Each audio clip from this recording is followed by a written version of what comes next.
अभी सिर्फ मैंने किसकी बात की है, पॉलिनोमियल क्या होता है इसकी बात की है। पॉलिनोमियल क्लियर हो गया। तो पॉलिनोमियल इंक्लूड्स, ठीक है, all the real numbers and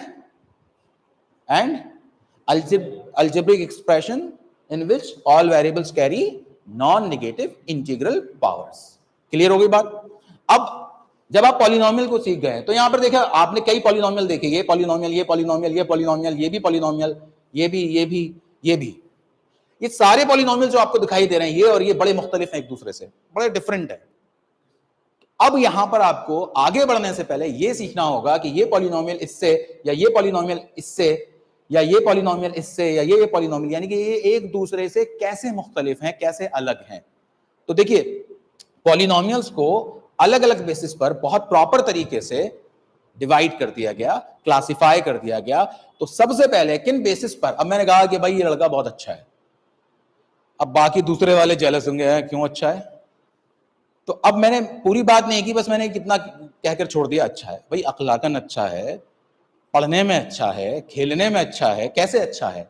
अब ऐसा तो नहीं हो सकता ये हर चीज में अच्छा हो, ठीक है, हो सकता है वो पढ़ने में अच्छा हो, खेलने में अच्छा हो, कोई किसी चीज में अच्छा हो, कोई किसी चीज में अच्छा हो। तो जब तक बेस क्लियर नहीं होता ना किस बिना पर बात हो रही है, तब तक क्लैरिटी नहीं आती।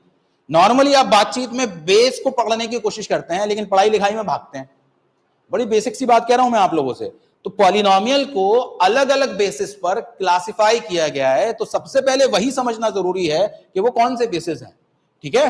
तो यहां पर बस मैं एक आइडिया दे रहा हूं आपको कि वो कौन से बेसिस हैं जिस पर के पॉलिनोमियल को क्लासिफाई किया जाता है। तो बेसिस ऑफ, यहां पर समझने की कोशिश कीजिएगा, बेसिस ऑफ क्लासिफिकेशन और डिवीजन भी कह सकते हैं, क्लासिफिकेशन और डिवीजन। मैं यहां पर डिवीजन नहीं बताने जा रहा आपको, अभी क्या बता रहा हूं कि किन बेसिस पर डिवाइड किया जा सकता है या क्लासिफाई किया जा सकता है पॉलिनोमियल्स को, ऑफ पॉलिनोमियल्स। तो बचपन में सबसे पहले आपको जब अलजेब्रिक एक्सप्रेशंस पढ़ाई गई थी तो बेसिकली वो पॉलिनोमियल्स ही होती थी, कोई कॉम्प्लिकेटेड एक्सप्रेशंस नहीं होती थी, वो पॉलिनोमियल ही होती थी। लेकिन उनमें आपको सबसे पहले जो सिखाया जाता था वो ये था नंबर ऑफ टर्म्स का। अगर आपको याद आ रहा हो, monomial, binomial, trinomial, this is the classification but based on the number of terms। दूसरा जो क्लासिफिकेशन है जो बेस्ड है, based on number of variables. कितने वेरिएबल्स हैं साहब, उस बिना पर भी पॉलिनोमियल को अलग अलग क्लासिफाई किया जाता है। मोनोवेरिएट पॉलिनोमियल जिसमें एक वेरिएबल हो, बाइवेरिएट जिसमें दो हो, ट्राइवेरिएट जिसमें तीन हो। और आपके लेवल पे तो उसको और आसान बना दिया, एक वेरिएबल है तो उसको कहेंगे पॉलिनोमियल इन वन वेरिएबल, दो है तो उसको कहेंगे पॉलिनोमियल इन टू वेरिएबल, तीन है तो उसको कहेंगे polynomial in three variable. Term अगर एक है सिर्फ तो उसको कहेंगे मोनोमियल, टर्म अगर दो है तो बाइनोमियल, टर्म अगर तीन है ट्राइनोमियल।